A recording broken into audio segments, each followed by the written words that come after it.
दोस्तों नमस्कार, आपका स्वागत है सुप्रीम इन्वेस्टर्स में और मेरा नाम है अजय। दोस्तों अदानी विलमार का जो आईपीओ आ रहा है उसमें शेयर होल्डर कैटेगरी को लेके लोगों के बीच में बहुत से डाउट हैं। तो आज का जो वीडियो है मैं उन्हीं डाउट्स को क्लियर करते हुए लेके आया हूं। ठीक है, आज के इस वीडियो में share holder category Adani Wilmar के आईपीओ में जो शेयर होल्डर कैटेगरी में लोग अप्लाई कर रहे हैं उनके सारे डाउट्स का निवारण होगा, क्लैरिफिकेशन होगा। तो आज के इस वीडियो में आप जरूर अंत तक बने रहना। सबसे पहला दोस्तों डाउट आ रहा है अदानी विलमार के आईपीओ में शेयर होल्डर कैटेगरी में कौन कौन एलिजिबल है अप्लाई करने के लिए। तो दोस्तों जिसके पास अदानी इंटरप्राइजेज लिमिटेड का शेयर जो कि 1800 रुपए के आसपास ट्रेड कर रहा है, वो आपके पास अगर एक भी शेयर है इस कंपनी का एज ऑन 19 जनवरी 2022 आपके डीमैट अकाउंट में है तो आप शेयर होल्डर कैटेगरी में अप्लाई कर सकते हैं। एज ऑन 19 जनवरी 2022, मैं फिर रिपीट कर रहा हूं, अगर 19 जनवरी 2022 को आपको अपने डीमैट अकाउंट में एक शेयर चाहिए तो आपको मैक्स टू मैक्स 17 जनवरी 2022 उस तक आपको ये शेयर मार्केट से खरीदना पड़ेगा, क्योंकि 2 दिन आपके डीमैट अकाउंट में शेयर्स को ट्रांसफर होने में लग जाते हैं। तो इसका मतलब ये हो गया कि अगर हमने 17 जनवरी या उससे पहले अदानी इंटरप्राइजेस का शेयर खरीदा है मार्केट से तो हम शेयर होल्डर कैटेगरी में एप्लीकेशन करने के लिए एलिजिबल हो जाते हैं, वरना हम लोग एलिजिबल नहीं है। अगर हमने 18 को ये खरीदा है शेयर तो हम एलिजिबल नहीं है, अगर 19 को खरीदा है तब भी एलिजिबल नहीं है। ठीक है, ये क्लियर हो गया। अब दोस्तों आते हैं एप्लीकेशन के अमाउंट के ऊपर। तो दोस्तों अगर मान के चलिए अगर हमारे पास अदानी इंटरप्राइजेस लिमिटेड का शेयर ना हो तो हम क्या एप्लीकेशन लगा सकते थे। हमारे पास 2 ही ऑप्शन थे। इंडिविजुअल कैटेगरी में या तो रिटेल का एप्लीकेशन 2 लाख से नीचे का एप्लीकेशन लगाते, या इंडिविजुअल कैटेगरी में एनआईआई एप्लीकेशन लगाते हैं जो कि 2 लाख से ऊपर के अमाउंट का होता है। ठीक है, पर क्योंकि अब हमारे पास शेयर्स भी हैं अदानी इंटरप्राइजेज लिमिटेड के, तो हम बेसिकली शेयर होल्डर कैटेगरी में भी अप्लाई कर सकते हैं और एक इंडिविजुअल कैटेगरी में भी अप्लाई कर सकते हैं। तो दोस्तों जिसके पास 19 जनवरी 2022 को अदानी इंटरप्राइजेज लिमिटेड का शेयर उसके डीमैट अकाउंट में था, वो आदमी 2 एप्लीकेशन लगा सकता है बेसिकली। एक हो गया इंडिविजुअल कैटेगरी में जिसमें वो चॉइस करेगा कि रिटेल या एचएनआई लगाना है एप्लीकेशन। एक हो गया शेयर होल्डर कैटेगरी जिसमें वो डिसाइड करेगा कि उसको कितने रुपए का एप्लीकेशन लगाना है।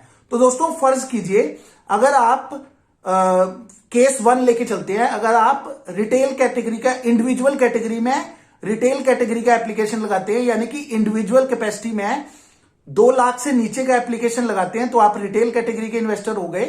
तो अगर आप शेयर होल्डर कैटेगरी में भी अप्लाई करना चाहते हैं तो शेयर होल्डर कैटेगरी में आप 2 लाख से ऊपर का एप्लीकेशन भी लगा सकते हैं। समझ गए? जैसे आपने रिटेल का एप्लीकेशन लगा दिया इंडिविजुअल कैटेगरी में, तो आप जो शेयर होल्डर कैटेगरी है उसमें 2 लाख से ऊपर के अमाउंट का भी एप्लीकेशन लगा सकते हैं। ठीक है, अब दूसरी केस आ जाता है जब आपने इंडिविजुअल कैटेगरी में एचएनआई एप्लीकेशन लगा दिया, यानी कि इंडिविजुअल कैटेगरी में 2 लाख से ऊपर का एप्लीकेशन अगर आपने लगा दिया तो आपने एक एप्लीकेशन तो एचएनआई कैटेगरी में लगा दिया। अब शेयर होल्डर कैटेगरी में आप केवल 13 लॉट ही अप्लाई कर सकते हैं, उससे ज्यादा अप्लाई नहीं कर सकते। मतलब क्लियर है कि अगर हमने इंडिविजुअल कैटेगरी में एचएनआई एप्लीकेशन लगा दिया तो हम शेयर होल्डर कैटेगरी में केवल रिटेल एप्लीकेशन यानी कि 2 लाख से नीचे का ही एप्लीकेशन लगा सकते हैं। इसका मतलब दोस्तों ये हो गया, तीसरी बात ये होगी कि हम बेसिकली दोनों एप्लीकेशन जो होंगे हमारे वो दोनों 2 लाख से ऊपर के अमाउंट के नहीं लगा सकते, ये एक रिस्ट्रिक्शन है। दोस्तों आ जाते हैं तीसरे डाउट पे, शेयर होल्डर्स को अलॉटमेंट किस हिसाब से होगा। तो दोस्तों शेयर होल्डर को बेसिकली अलॉटमेंट जो होगा वो एचएनआई कैटेगरी के हिसाब से होगा। जैसे हमारा नॉर्मल एचएनआई कैटेगरी का एप्लीकेशन में अलॉटमेंट होता है, जिसने जितना बड़ा एप्लीकेशन लगाया है उसके उतने ही चांसेस होते हैं उसको ज्यादा अलॉटमेंट मिलने के। तो सेम केस है शेयर होल्डर कैटेगरी के एप्लीकेशंस के लिए। अगर आपने शेयर होल्डर कैटेगरी में एक ही लॉट अप्लाई किया तो जरूरी नहीं है कि आपको अलॉटमेंट मिले। ठीक है, पर अगर जैसे जैसे आप इन लॉट्स की संख्या बढ़ाते जाएंगे तो आपको कितना आईपीओ सब्सक्राइब हुआ है उसके हिसाब से आपके चांसेस बन जाएंगे ज्यादा। मान के चलिए अगर आपका 10 गुना सब्सक्राइब हो जाता है शेयर होल्डर कैटेगरी में तो आप मिनिमम 10 लॉट अप्लाई करेंगे तभी आपको 1 लॉट गारंटीड मिलेगा शेयर होल्डर कैटेगरी में। ठीक है, बाकी रिटेल और एचएनआई जो इंडिविजुअल कैटेगरी की जो एप्लीकेशन है उसमें तो जो नॉर्मल प्रोसेस चल रहा था वही चलेगा। ठीक है, अब दोस्तों कई लोग ये पूछ रहे हैं कि अगर उनके पास 2 डीमैट अकाउंट हैं और उन्होंने मान के चलिए पहले वाले डीमैट अकाउंट में अदानी इंटरप्राइजेस का शेयर लेके रखा है, पर किसी मजबूरी की वजह से वो दूसरे डीमैट अकाउंट से आईपीओ में अप्लाई करना चाहते हैं as a shareholder category, तो वो क्या कर सकते हैं या नहीं? तो इसका जवाब है हाँ, वो कर सकते हैं, क्योंकि जो एप्लीकेशन या एलिजिबिलिटी जो डिसाइड हो रही है शेयर होल्डर कैटेगरी की, वो बेसिकली डिसाइड हो रही है पैन कार्ड के नंबर के बेसिस पे। तो आपका अगर 2 डीमैट अकाउंट है, उनमें सेम पैन कार्ड नंबर होगा, और सेम पैन कार्ड नंबर होने का मतलब ये हो गया कि आप उसी पैन कार्ड के बेसिस पे आप दूसरे डीमैट अकाउंट से भी आईपीओ अप्लाई कर सकते हैं शेयर होल्डर कैटेगरी में। बट मैं आपको सजेस्ट करूंगा कि आप ऐसा ना करें। कोशिश करें कि जिस डीमैट अकाउंट में आपके अदानी इंटरप्राइजेस के शेयर पड़े हैं, उसी डीमैट अकाउंट से आप शेयर होल्डर कैटेगरी में अप्लाई करें। अब दोस्तों आते हैं हम कैसे इस जो हमारी आईपीओ की जो अलॉटमेंट चांसेस है कैसे बढ़ाएं।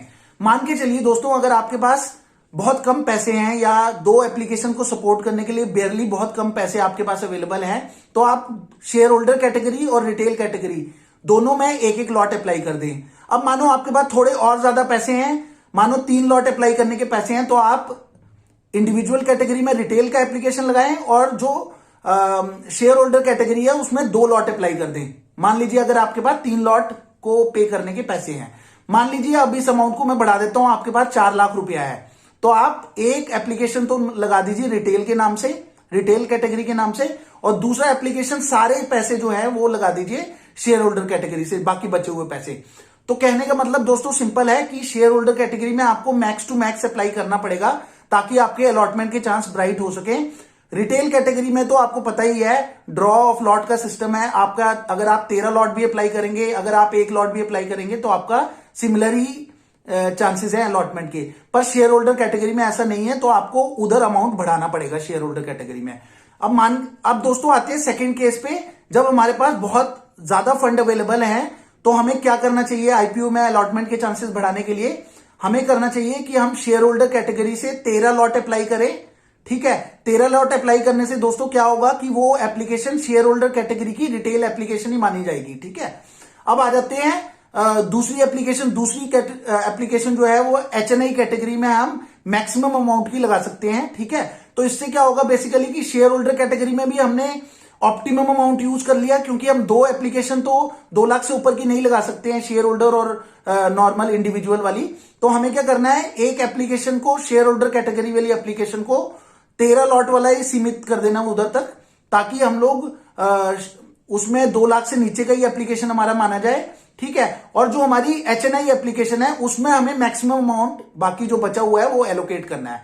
तो दोस्तों मेरे ख्याल से मैंने ये क्लियर कर दिया है कि कैसे आपको अप्लाई करना है ताकि आप maximum benefit share holder category का अप्लाई कर सकें।